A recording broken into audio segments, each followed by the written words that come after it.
Olá, está começando mais um Vozes do Mercado, programa da Exame que conta com os principais nomes do mercado financeiro.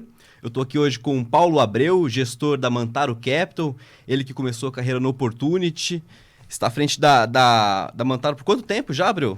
A Mantaro a gente começou já tem 2 anos, mas dado que é oriundo, né, da Pacífico, a gente está nisso desde 2011. Desde 2011, é um tempo já, né? Os fundos têm o histórico desde 2011, mas a gente está no mercado já. Eu estou desde 2005, Leonardo Rufino, que é outro gestor, está desde 2000, e o Dudu, que é o Carlos Eduardo Ramos, está desde 85 ou 86. Bastante experiente aqui. Bastante, é. Seja bem-vindo, Paulo. Obrigado, prazer meu estar aqui. Obrigado. Tá? Maravilha. Paulo, acho que até pegando esse gancho dessa sequência positiva da Bolsa, né, acho que é algo que o brasileiro estava querendo há bastante tempo já estava vindo em queda, né, tocando os menores patamares do ano, e agora deu essa esticada. Eu queria entender um pouquinho o que motivou essa sequência de altas e se a perspectiva daqui para frente ainda é positiva. Uhum.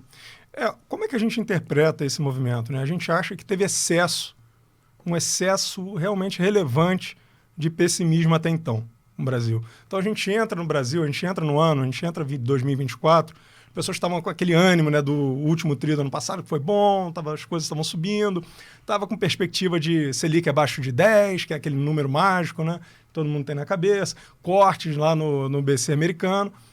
E aí você começa a ter uma dificuldade na política monetária, na questão dos cortes. Não vai cortar abaixo de 10. Você começa também a ter um ajuste de expectativa dos cortes do Fed, né, até então. E aí você mistura também com o ruído interno de Brasil. Né? Então, essas questões do ruído foram muito acentuadas e aceleradas, pegar aí de 45 dias para até agora, né, até essa alta. Isso, o impacto principal foi na Bolsa, no câmbio, né? E nos juros também, né? Você teve um impacto brutal, uma abertura grande, tanto de juro nominal do DI, quanto também da NTN-B longa. Então, para a gente isso mostrou uma situação que para a gente não era sustentável. A gente achou que foi um exagero e que para o governo a variável mais sensível é o dólar. Então, assim, não importa, assim, você fala para a população, o DI está tanto, não importa. Não importa. Agora, o câmbio não. Todo mundo tem uma referência, todo mundo vê assim como uma coisa como se fosse um termômetro de fragilidade ou força de um país. Né? Do Brasil é o dólar. Então, como é que está o dólar? E o dólar naquela escalada sem parar, e o Lula tentando ali, né? Falando, e quanto mais falava, mais piorava, mais criava atrito. Então, a gente falou, olha, está se exagerando aqui, e vai chegar num ponto que esse termômetro vai bater no governo. E o governo vai ser sensível a essa variável. Então, eu acho que foi o que aconteceu, né? A partir de então, você teve alguns sinais um pouco melhores. Você teve o Haddad lutando com as forças que ele tem para poder continuar com a responsabilidade fiscal. Então, o que a gente viu foi um arrefecimento desse movimento mais extremado de piora. Daqui para frente, a gente acha que sempre no Brasil sempre tem ruído. Não dá para a gente imaginar que aqui nunca vai ser uniforme. Isso a gente pode quase ter certeza, né? Mas o que a gente acha é que se a nossa leitura de momento de ciclo de país, de momento de ciclo de atividade, de inflação, de política monetária, se a gente tiver certo, como a gente acha que está, a gente imagina que a gente esteja num ponto de entrada para a Bolsa muito bom. Porque é um ponto de inflexão de resultado de empresa. Algumas um pouco antes, outras depois. Mas o que a gente frisa muito lá e a gente coloca muito em perspectiva é as pessoas, todo mundo se frustrou com a não queda, né, mais acentuada da Selic, mas a gente não pode esquecer que a gente cortou mais de 3 pontos de Selic. Então, se está contracionista ainda ou não está, isso aí a gente vai averiguar no futuro. A inflação vai dizer isso para a gente, a atividade. Mas o que a gente tem visto? A gente tem visto uma conjugação muito boa macroeconômica, que é inflação controlada e arrefecendo, especialmente serviço, né, que é onde o BC deveria ter maior força ali, a política monetária. E você tem uma conjugação com alguns setores da economia ainda indo bem e alguns já retomando. Então, quando você junta essas duas coisas e mais esse estímulo monetário que está vindo, assim, o BC, quando corta o juro, o efeito na economia não é do dia para o outro. Ele não corta na quarta, na quinta a gente já tem o resultado. Não é. Demora, tem um lag para essas coisas acontecerem. Então, o que nos deixa animado é essa conjugação de fatores positivos que podem levar a uma inflexão na Bolsa. Então, isso para a gente é muito relevante. Legal. E Paulo, em que estágio dessa inflexão a gente está? Isso deve ser puxado queda das despesas financeiras das empresas, talvez, já que tem essa queda da Selic, ou pelo lado da atividade mesmo, receita? Essa é perfeita essa pergunta, porque eu acho que vai acontecer mais ou menos ao mesmo tempo. Então, a despesa financeira é quase que imediata. Então, esse é um efeito que ele é mais verificável no curto prazo. Mas, assim como para a empresa está caindo essa despesa financeira, para o consumidor também está. Então, assim, o endividamento, quando você vê, né, as famílias endividadas e tal, você tem que olhar por duas formas. Se você olhar com uma análise estática, você tem ali o juro oscilando e a pessoa ali com aquele salário. Mas como é que vai ser a evolução do salário dessa pessoa?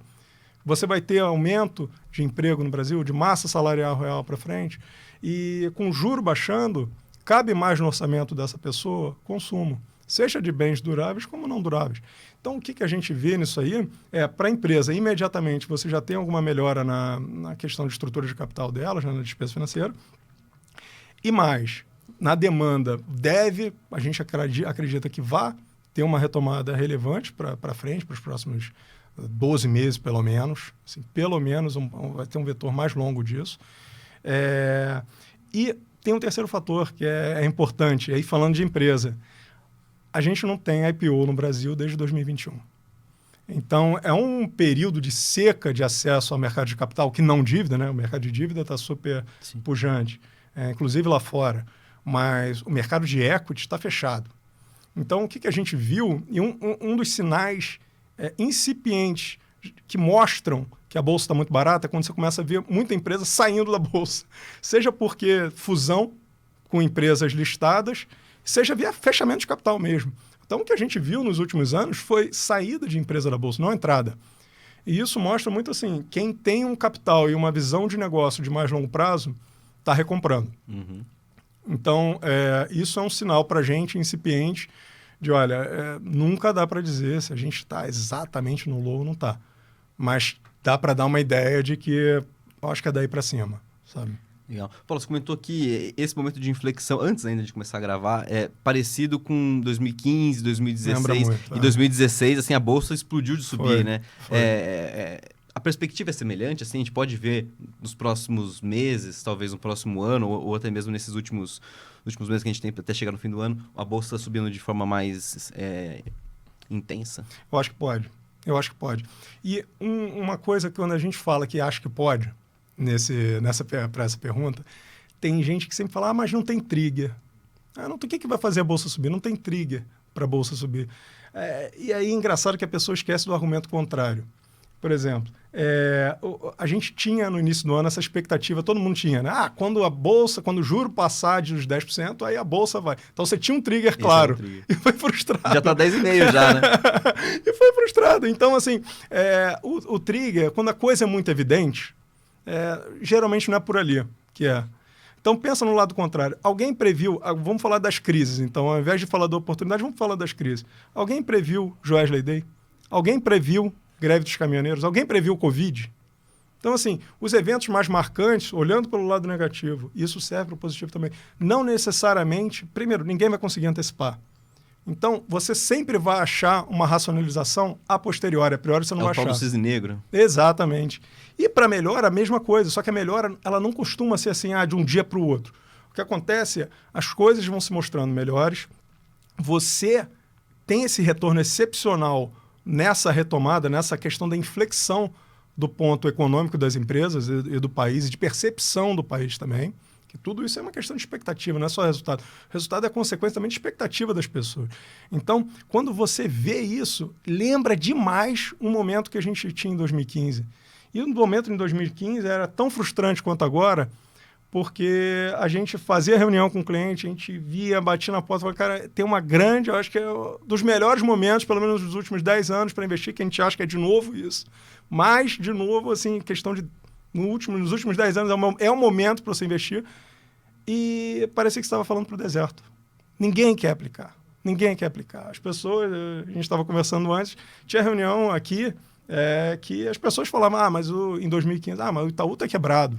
Ele só está renegociando dívida e empurrando para frente. E o Itaú, na época, era a nossa maior posição. E como é hoje. Então, a gente acha que tem exageros. E por ter exagero, é que o preço está nesse ponto. Então, lembra demais E a inflexão, você não consegue prever, mas você consegue ter uma ideia de que momento de ciclo a gente está. E a gente acha que a gente está por ali.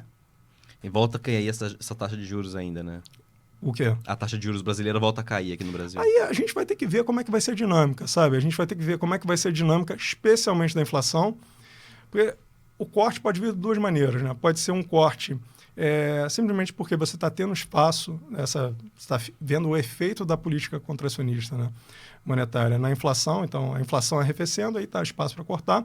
Ou o motivo que seria, entre aspas, pior, seria uma atividade mais fraca, que aí lá na frente geraria inflação mais fraca e o BC poderia cortar. A gente acha que já nesse patamar você já tem um retorno excepcional. Então, é trabalhar daí, a gente não precisa ficar, se vai ser, o juro vai ser 9,5 daqui a um ano, se vai ser esse juro que está por aí, eu só acho, talvez, improvável no curto prazo você ter um aumento de juros. E tem precificado isso, né? Sim. Se você vê até o final do ano, você tem precificado pelo menos uma alta de 0,5 ponto, chegou até mais. A gente acha isso, talvez... Não faz sentido. Não faz muito sentido pelo que a gente está vendo, sabe? Então, isso parece ser mais um sinal do medo que as pessoas estão vendo, da desconfiança que elas estão vendo no país, no crescimento, na composição da reforma tributária, como é que está sendo. Poxa, só arrecadação, só está vindo via arrecadação. E a parte de despesa? A gente acha que o primeiro passo foi feito. É a questão de arrecadar. Agora a sociedade mostrou que tem um limite para isso. Sim. Então, assim, você tem visto empresários grandes e relevantes por investimentos muito relevantes para o país, falando, olha, acabou o espaço aqui. Acabou o espaço aqui. Então, a gente acha que o próximo passo vai ser um passo positivo do governo. Tá? De corte de gastos. De corte de gastos. A gente tem uma visão mais construtiva. Porque eu acho que esse governo, vamos falar, né, Lula 3... O Lula 2 foi diferente do Lula 1 e o Lula 3 está sendo diferente dos outros. Mas a gente acha que tem uma essência no governo Lula que é diferente do governo Dilma. Que é o quê? Ali, no governo Lula, você tem uma racionalidade no sentido de pode não gostar do mercado, não importa, mas tem um pragmatismo maior. Então, a nossa visão é que o governo entende, por exemplo, vamos taxar muito mais banco, não sei o quê. Ele entende que para você ter um crescimento econômico no Brasil, você tem que passar pelo crédito. E para passar pelo crédito, não adianta você forçar o Banco do Brasil a dar crédito. Não adianta você forçar a Caixa a dar crédito. O mercado é maior que isso e a gente já viu esses erros do passado. Então, eu acho que o governo entende que essa trajetória de crescimento do Brasil tem que passar pelo mercado de crédito, portanto, pelos grandes bancos. Então, a gente acha que tem um pragmatismo maior do que o último governo PT, e que isso deve ter... A gente está no pior dos mundos agora, que é o mundo em que está todo mundo criticando, que o governo parece meio encurralado ali, e a gente acha que isso deve arrefecer. Então, eu acho que é mais um ponto positivo, talvez aí até mais de curto prazo, e eu acho que é um pouco do que a gente está vendo nesses últimos dias, que é sair um pouco desse risco de abismo de Brasil, sabe? Cresceu muito, né, esse risco, assim, pelo menos a percepção, né? A percepção das pessoas foi totalmente... Foi jogada na lama, assim. Todo mundo olhou só para o lado negativo, e tem uma certa razão, tem um certo motivo para isso. Só que o nosso papel, como gestor, como alocador, né, de recursos dos clientes, é olhar, olha só, não é olhar só o filme, é olhar assim, tá bom, e não é só o que aconteceu, e daqui para frente? Como é que você acha que é a função-reação do governo? Como é que você acha que nesse plano, né, com esse plano de fundo macroeconômico que você vê para frente, como é que está se desenhando também a questão de crescimento para os próximos anos, que é a variável que mais importa para o governo. Então, acho que ele tem o termômetro dele, da temperatura dele, né, que é o dólar, e tem ali o incentivo que é a questão do crescimento. E ele sabe que você não dá para forçar o crescimento de uma maneira simplesmente impositiva, sem ter alguma contrapartida ruim. Então, a gente sabe, na nossa visão, o governo entende isso, e a gente acha que o caminho daí para frente é um caminho melhor. Nesse curto prazo, pensando talvez, não queria falar em triggers, mas talvez possíveis aliviadores ali de tensão no mercado, o fiscal se tornou mais importante que o monetário? Eu acho que sim. Até porque quando você olha as indicações do próprio BC, como é que vai ser essa mudança de presidente do Banco Central, mudança do quadro, até agora a gente não tem nenhum sinal de que o Banco Central foi capturado pelo governo, vai ser você vai ter o Lula como presidente. Não é isso. Eu acho que não é isso, sabe? Eu acho que, até tem até um ponto interessante que eu acho que o Lula entende que ele está deixando a situação até mais difícil para o próximo presidente. Provavelmente o Galípolo. Está deixando a situação mais difícil. Está deixando com câmbio alto, como é que isso vai impactar a inflação, como é que essa piora do humor, né, da sociedade, como é que isso impacta investimento futuro e, portanto, crescimento. Então, a gente acha que esse é o melhor termômetro e eu acho que, por isso, deve ter um alívio. Então, eu acho que na parte monetária, tem gente que tem mais medo, a gente tem menos medo dessa questão da interferência política no Banco Central. E eu acho que a grande questão hoje é o fiscal. Então, como é que você agora, a postura do governo em relação a corte para o próximo ano? Então, o que ele vai se apresentar? Com qual qualidade vai se apresentar isso? E como que se é crível ou não? Então, o Haddad fica numa situação delicada, né? Mas ele está fazendo o papel dele. Então, está conversando com lados que não se entendem e tentando amenizar, tentando apaziguar e chegar numa situação de Brasil melhor. Então, a gente acha que está tendo um esforço genuíno ali e um esforço bem feito ali, tá? Legal. E Paulo, você vê esse pragmatismo também nas estatais? Assim, vocês têm Petrobras hoje? Temos. Essa mudança, assim, como que vocês viram? Foi uma tentativa, talvez, de mudar alguma coisa ali dentro? Ou foi só nome por nome mesmo? Acho que não. Acho que ali... Acho que é natural você ter uma mudança da diretoria, né? Agora, quando você olha para a pessoa... Quem que ele colocou? Vamos ver a Magda. Quem é a Magda? O que ela está querendo? Qual a proposta dela para a Petrobras? A gente não viu grande mudança. A gente viu uma pessoa, até agora, pragmática, uma pessoa que talvez mude prioridades de investimento dentro da Petrobras. Então, vai ter menos eólica no mar, vai ter mais, refinaria, que seja. Assim, então, o peso, talvez, do tempo de aplicação desse projeto, de investimento nesse projeto, seja diferente da gestão anterior, então um ia privilegiar tal projeto, ela vai privilegiar outro, mas a gente não vê como grande mudança, sabe? Petrobras hoje, quando você olha para ela em termos de geração de caixa e distribuição de dividendo, o governo precisa desses dividendos. A gente está alinhado com o governo nisso.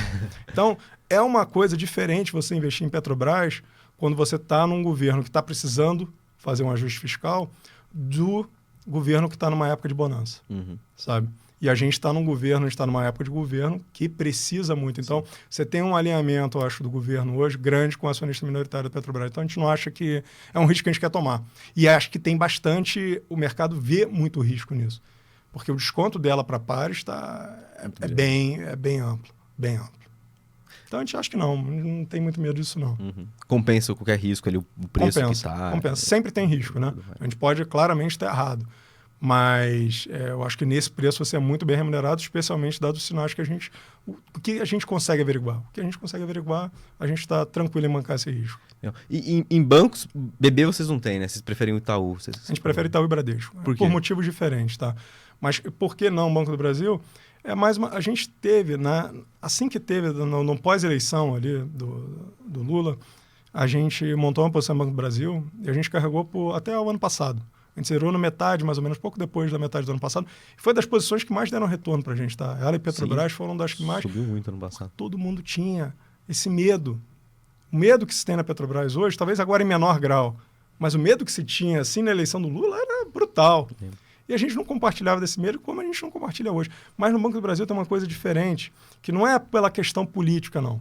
Tá? Não é pela questão política, não. A gente só acha que é pelo momento de ciclo da carteira de crédito dele, você não deve ter uma expansão de lucro relevante para frente. Pelo contrário, você pode ter até uma ligeira queda, que seja.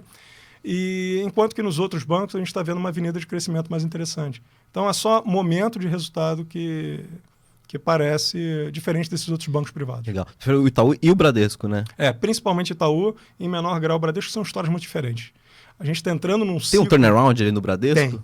Tem. E isso é engraçado porque é diferente dos últimos ciclos. Nos últimos ciclos, bem ou mal, os bancos privados, em maior ou menor grau, eles andavam juntos. Então, assim, tinha um problema ali numa carteira, veículos no Itaú no passado e tal.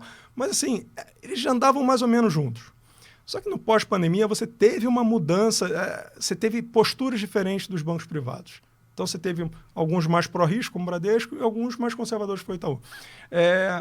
E você teve, durante esse período, duas coisas acontecendo. Primeiro, a dinâmica diferente da evolução dessas carteiras. E segundo, o preparo que cada um fez para os desafios digitais. Então, acho que o Itaú, o trabalho que eles conseguiram fazer, dado o tamanho do banco e a transformação que eles fizeram, o catch-up que eles fizeram com essas... com players mais... os entrantes, né? A turma mais 100% digital. Foi incrível. Foi incrível. Assim, uma coisa que é difícil imaginar. Eu não imagino a complexidade e dificuldade de você implementar isso numa cultura grande e firme que nem o Itaú. Então, para a gente, é um dos casos assim, impressionantes de gestão no Brasil. E hoje o Itaú está melhor do que o Itaú era 5 anos atrás para encarar esse ambiente competitivo diferente. Balanço super tranquilo. Então, o Itaú entra nesse ciclo agora novo de Brasil com espaço no balanço para alocar em crédito, espaço de risco disponível e olhando para o ambiente entre bancos num cenário que ele está melhor do que ele estava no passado, justamente por ter feito essa mudança cultural, essa questão digital forte mesmo. Então, não foi só da boca para fora, foi de verdade na cultura. Já o Bradesco, você teve um caso diferente. Então, você teve uma performance da carteira ruim, da carteira de crédito. Só que o que a gente acredita ali? A gente acredita muito que a mudança da diretoria é uma mudança relevante. Tá? Então, essa mudança tem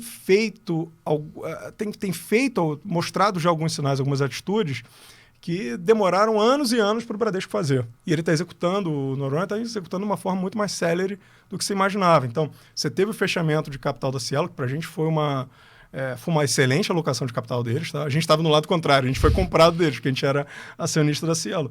Mas foi uma excelente alocação de capital.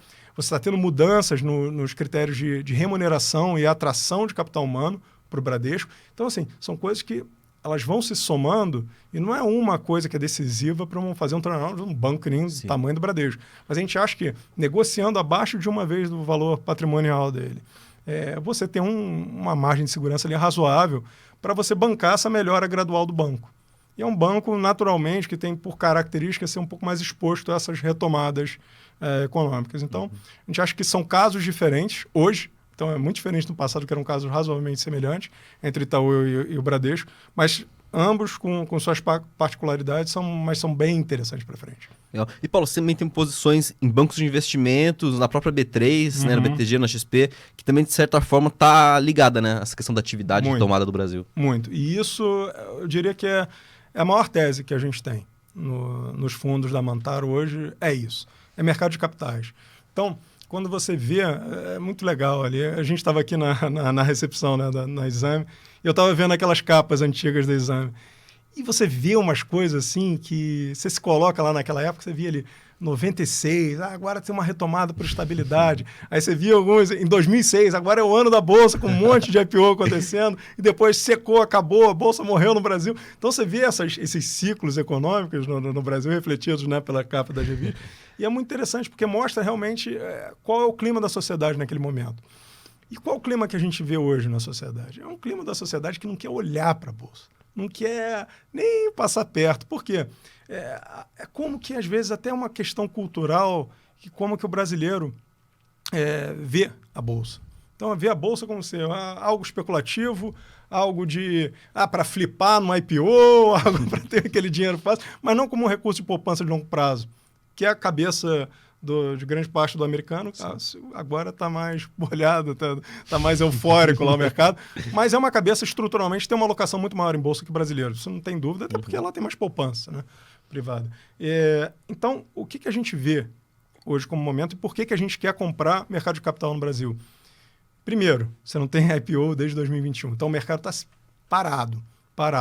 E uma fonte de financiamento, uma fonte de crescimento das empresas no Brasil tem que passar pela Bolsa.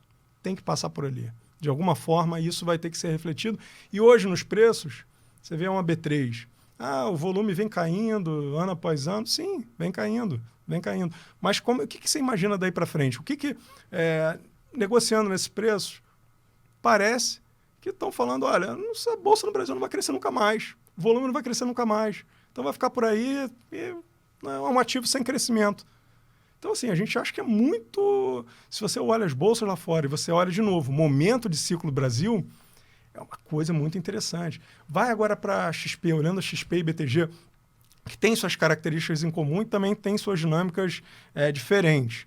Tá? O BTG está fazendo um trabalho maravilhoso em N linhas de negócio, a expansão no digital é uma expansão fantástica e com uma lucratividade bem alta, então retornos muito altos, e a gente acha que é um banco preparado para pegar essa retomada também. Então ele fez um excelente trabalho durante esse período mais difícil, foi muito rentável durante o período difícil, e a gente acha que isso para frente deve continuar sendo carregado. Já a XP, você tem um desafio ali pelo negócio ser mais exposto ao mercado de capital no Brasil, ao mercado principalmente mais de pessoa física, do equity. Então, ali foi onde você ficou mais deprimido. Então, uma coisa que a gente gosta de falar, uma analogia, tá? Uma coisa assim, você vê tanta asset fechando, com tanto resgate acontecendo no Brasil, uma coisa assim que a gente não viu na indústria. Por quê? A gente não viu um boom como se teve, né, no tamanho dos fundos, tamanho das casas, tamanho de assets que teve até 2019, 20, até o início de 21. Sim. Portanto, a gente também nunca tinha visto essa queda tão grande de patrimônio, né? E como é que isso causou distorções no mercado, né? Então, quando a gente olha isso, esse cenário meio que de mercado financeiro arrasado no Brasil, a gente fica brincando, assim, poxa, se a gente pudesse comprar participação em assets no Brasil inteiro, uma forma diferente, pensar o contrário. Enquanto está todo mundo fechando, se a gente comprasse participação no Brasil inteiro de assets, seria um bom negócio, bom negócio. E a gente acha que a XP é uma forma de fazer isso, uma comparação, tá? Mas é uma forma de você se expor a essa retomada num mercado que basicamente ninguém quer. E a gente acha que é diferente dos ciclos passados, porque bem ou mal, o canal de distribuição já está montado. Uhum. A bolsa já está na cabeça das pessoas. Então, o que a gente precisa ver, infelizmente, as pessoas não vão aplicar antes da bolsa subir. Pouquíssimas vão aplicar. Então, isso é um problema que a gente tem. De novo, vem essa frustração que o melhor momento para você comprar é o momento que a venda é mais difícil, porque você está vendo só o lado negativo, o cliente só está vendo a rentabilidade passada negativa, e que foi negativa mesmo. Foi negativa mesmo. A indústria ativa performou muito mal nesse último ciclo. Você vê, não estou nem dizendo o multimercado, estou falando de ação. Indo para o mundo de ação, a gestão ativa underperformou muito a Bolsa e o Ibovespa. Por quê? Concentração. Então você tinha teses ali, que eram teses encantadoras, de empresas muito boas, que é verdade, de empresas com capital humano muito bom, que era verdade, só que o preço estava em outro patamar. E o que a gente viu no pós-pandemia, aqui no Brasil, foi o retorno muito concentrado em empresas de commodity. E essas empresas que estavam com múltiplos absurdos sofreram muito. E essas eram um consenso da indústria de alocação ativa no Brasil. Então, você teve essa quebra de paradigma nisso e você teve uma outperformance gigante de empresas que todo mundo estava meio pouco alocado. Então, tem participação grande no índice, né? Muito grande. O Vale sobe, Petrobras subiu. Super relevante, super pegou, relevante. Se você não tem uma posição tão relevante.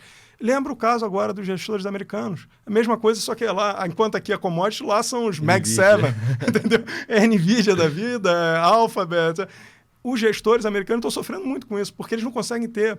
É difícil um gestor americano ter uma posição do tamanho que a Apple tem no fundo, ou que a NVIDIA tem de participação para a rentabilidade que ela apresentou no índice esse ano. Então, fica muito difícil para a gestão ativa lá ter anos bons com essa concentração de retorno. Quando o retorno é mais espalhado, o mercado um pouco mais normal, vamos dizer assim, você tem a gestão ativa costuma ir melhor. Agora, a gestão ativa, tanto aqui quanto lá fora, foram muito penalizados por essa concentração do índice.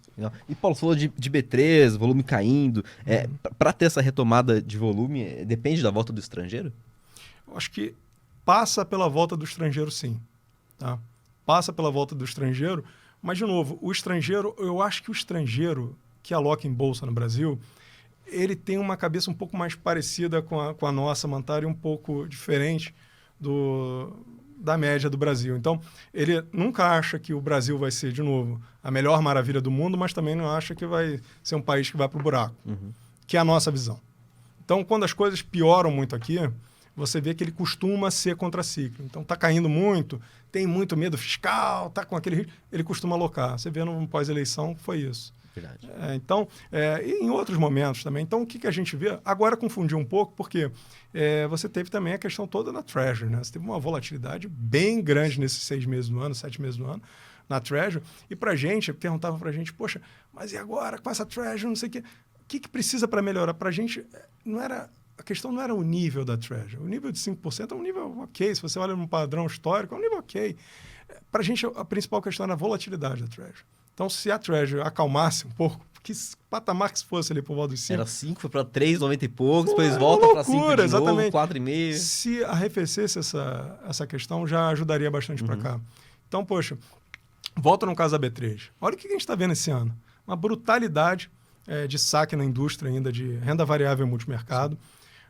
Se você abre ainda nos dados da Ambiema, olha só os fundos de ação. E você vê ali que está ainda meio que mascarado, porque os fundos de ação ativos mesmo em Brasil reduziram ainda mais do que aquele número indica, porque tem muito fundo, seja fundo passivo, ETF, né, que ganhando representatividade, como é o mercado americano, e também os fundos de alocação lá fora ganhando relevância. Então, os fundos de alocação puros Brasil perderam muito patrimônio. Então, vamos lá. Indústria encolheu muito. Junto a isso, você teve um movimento muito forte de saída do estrangeiro. Soma isso tudo com o Brasil com medo fiscal, com medo de intervenção no Banco Central, nesse caos que vira todo, então você vê uma bolsa muito deprimida. Por isso que esse, pra gente, é o momento de estar. Por incrível que pareça, esse que é o momento de estar. Não tem muito por onde sair agora.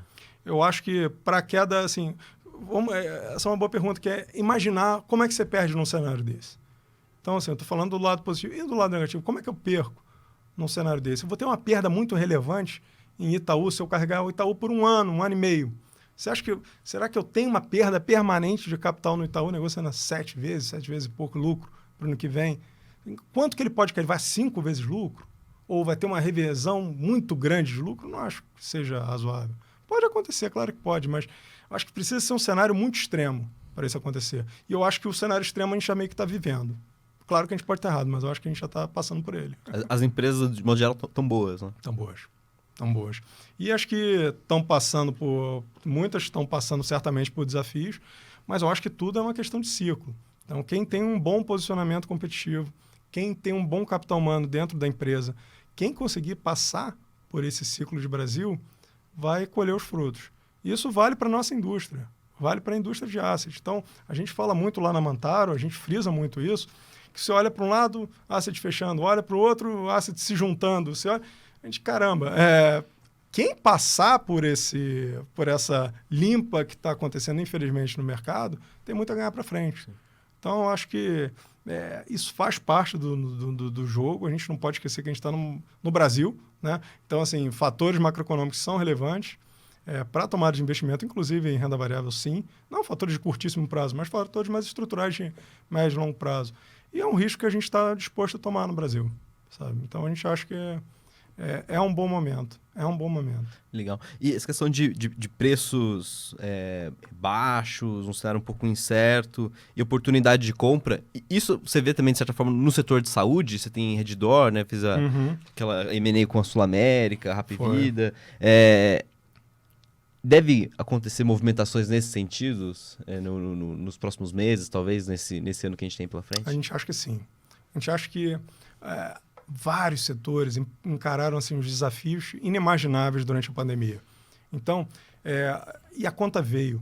Então, para alguns que sofreram muito na pandemia, tiveram alguma benesse no pós-pandemia. E setores que foram muito beneficiados, tiveram resultados excepcionais durante a pandemia, colheram uma ressaca grande. A gente acha que saúde foi um desses casos. Locação de veículos também foi um caso como esse. Assim. Durante a pandemia teve ali um boom, uma coisa diferente acontecendo, só que a conta chegou. Então, assim, os preços relativos começaram a se acertar e isso foi muito custoso para essas empresas. Então, quando você vê, por exemplo, a Redditor, o movimento que ela fez na Sul América, a gente achou muito bom. Então, você está construindo ali, você está verticalizando uma empresa que tem, se não dos melhores, se não o melhor management do Brasil, super alinhado com você, uma perspectiva de crescimento muito boa para os próximos anos. E não é para os próximos poucos anos, não. Para muitos anos para frente. Então, quando você junta esses fatores de um momento, a empresa passando, o setor passando por um momento muito difícil, com uma empresa muito boa, management excepcional, posicionamento maravilhoso, com preço bom, é o momento de você estar. É o momento de você estar. Então, olhar, entender onde que você está no ciclo daquele setor e, poxa, daqui para frente, o que a gente acha? A gente vai continuar piorando ou que as coisas vão melhorar? A gente acha que vai melhorar. É um setor que a gente acha que ali tem um ganho potencial relevante. Tá? Legal. Mineração, vocês não tem nada, né? Não, hoje não. Por quê? Porque a gente acha que a Vale está descontada, tá? A Vale está descontada quando você olha, inclusive para compares internacionais, por mais impreciso que seja essa medida, quando você dá os descontos adequados que tem pela Vale em si, a gente acha que é uma empresa que está descontada na Bolsa, sim. Só que os vetores são vetores mais incertos para a gente. Então, o vetor de, poxa, como é que vai ser o mercado de aço na China? Então, você sai um pouco de properties e começa a ir para outros segmentos. Enquanto isso não está rentável, não tem demanda suficiente, exporta para o resto do mundo. Aço barato no mundo inteiro, né? Inclusive no Brasil. Uhum. Então, é um segmento que a gente acha que tem pouca opinião diferente da média, tá? Apesar de estar razoavelmente descontada a Vale especificamente. Então, a gente acha que, pô, dentro de um bolso, né, de um dinheiro finito que a gente tem para alocar, a gente prefere alocar nessas outras teses do que na Vale hoje. Legal. Você vai pelo tamanho, né, do índice. Isso, mesmo assim. Questão de varejo, como vocês estão olhando esse setor? Assim? O varejo é um caso bem interessante. Assim, olhando de uma forma mais ampla, né, segmentos que assim, cheguem ao consumidor final, a gente gosta de estar nas empresas nesse momento em que a gente tenha uma visão mais certa delas capturar essa eventual retomada que a gente acredita que aconteça. Então, acho que casos, por exemplo, como da Localiza, casos como que não é bem o varejo, estou falando mais de acesso ao consumidor. São casos que a gente tem uma certeza, uma convicção maior de que, poxa, a economia evoluindo, as coisas caminhando no macro, não para a perfeição, mas numa trajetória positiva, ela vai capturar isso. Outras empresas, a gente tem mais dúvida. Então, em outras, sei lá, no vestuário, a gente acha que tem movimentos competitivos, vetores competitivos diferentes, mudando um pouco o setor. Então, poxa, você olhar hoje o setor de vestuário no Brasil contra o setor de vestuário há 10 anos atrás, há 5 anos atrás, você teve uma mudança. Você teve a entrada de importado mais fácil, você teve a questão de como é que a moda está evoluindo e como é que esses desafios dentro das próprias empresas estão sendo endereçados.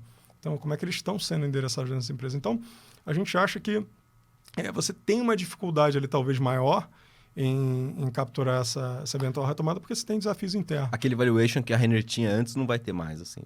É difícil dizer, mas eu acho que naquele nível era um nível que refletia um cenário que não era esse cenário competitivo, certamente. Então, hoje exigiria um desconto por esse...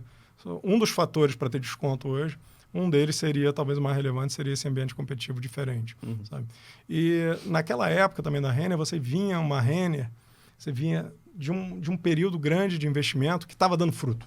E era claro, aquilo dali estava sendo evidente. Então, assim, aquela estratégia lá em 2014, 15, 16, do push-pull, push-and-pull, você viu o resultado, você viu o investimento e você viu o resultado daquele investimento.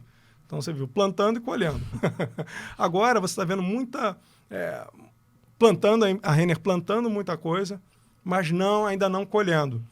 E aí, quando você soma um ambiente competitivo um pouco diferente, você começa a colocar na cabeça, puxa, será que esses investimentos estão sendo bem feitos? Será que são investimentos que são rentáveis mesmo a longo prazo? Será que esse novo CD vai dar essa rentabilidade ou não vai? Então, você começa a colocar mais dúvida e, às vezes, são dúvidas até exageradas mesmo, sabe? Mas, para a gente prefere, no momento, tá fora.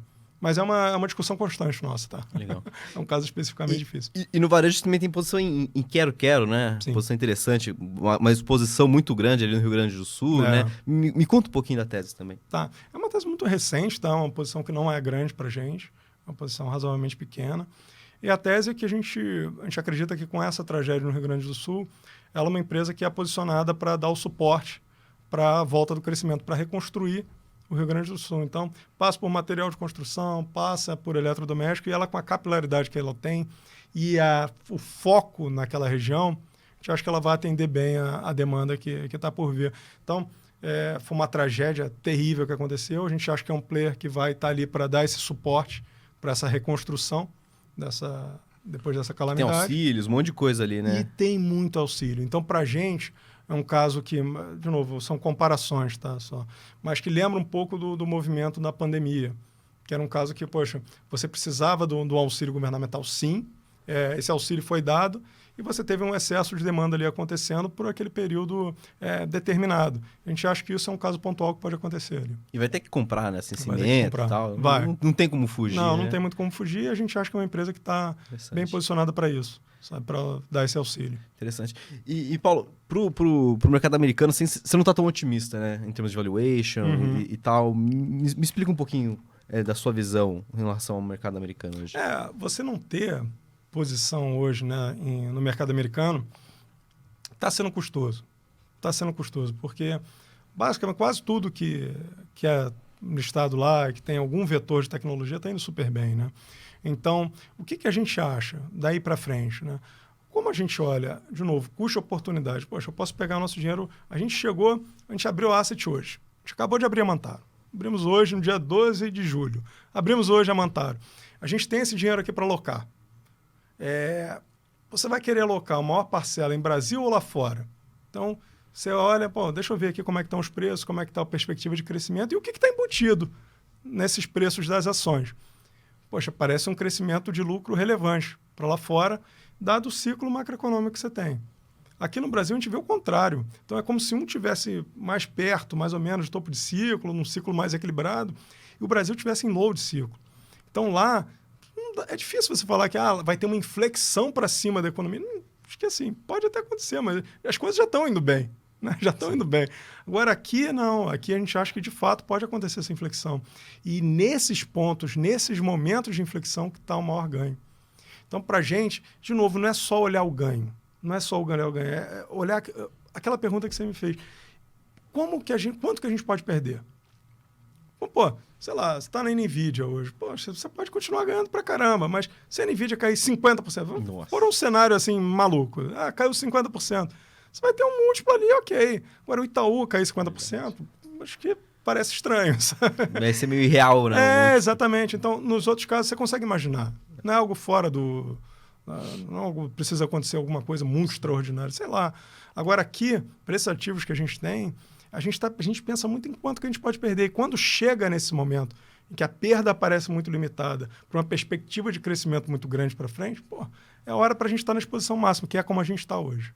Sabe? Legal. Por isso que a gente está em Brasil e não está nos Estados Unidos. Que foi custoso até agora. Mas pode não ser mais, Pode né? não ser mais. Pode Esperamos já. Muito bom. Paulo, as perguntas que eu tinha, acho que eram nessa linha mesmo. Tem algum ponto que você queira acrescentar? Eu acho que para a gente é legal ter essa conversa e marcar isso, porque para a gente realmente é um momento meio que único. Sabe? São momentos que aparecem, assim, tô desde 2005, Dudu desde 84, 85. E é legal quando você olha para ele, você vê a experiência dele, qual a função-reação dele. Quando a Petrobras estava lá no governo Dilma, na lama, quando todo mundo falava, ela vale negativo. A Petrobras, o preço dela vale negativo. Falando, não é assim não. Então, assim, ele já viu aquilo acontecer algumas vezes. Então, você ter essa questão da experiência juntando com a gestão, acho que a experiência em Brasil é uma coisa que vale demais para a gestão em ação. Vale demais. Eu vejo isso no dia a dia com o Dudu, vi lá atrás com o Dório, quando trabalhei com ele. E são pessoas, assim, as pessoas ganhadoras em ação no Brasil são pessoas que têm essa visão de mais longo prazo e sabem que o Brasil não vai para extremos, sabe? Quando chega ali no finalzinho, recua. Então, acho que esses grandes ganhadores, a gente tem muito a aprender com eles, por isso. Então, já viram muito mais ciclo que a gente. Muito bom, muito bom. Paulo, muito obrigado pela participação. Prazer aí tê-lo aqui conosco no programa. Sensacional, toda a experiência Prazer passado pra gente. Bom, Voz do Mercado fica por aqui. Até mais.